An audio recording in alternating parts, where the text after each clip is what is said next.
di Bandung. Gugum gembira magaduhan keluarginya kita urang kalina nokan hiji Nina Tejanidrum, Dina Dinar, Asy Ratna Mantili, sareng Sonda Utami Dewi.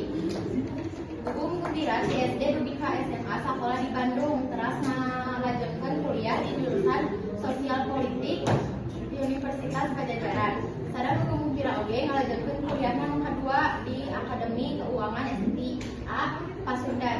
Gugum gembira nempuh karir kesenian Sunda tos di umur 7 tahun ngalakonan pencak silat. Gugum gembira oge ngalestarikeun budaya Sunda nu lainna. Pangaruh gugum gembira dina kasenian nyaeta lestarinan kesenian Sunda contohna jaipong. Jaipong di zaman ayeuna beuki maju kusabab lestarina tea kesenian Sunda. Kontribusi gugum gembira nyaeta seniman, koreografer, sareng pencipta jaipong.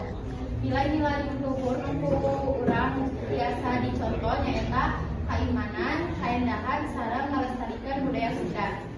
Terakhir, karya-karya nu populer di gugum gembira nyaeta aya Geser Bojong, Rendeng Bojong, Setrasari, Kuntul Manggut, Toka-toka,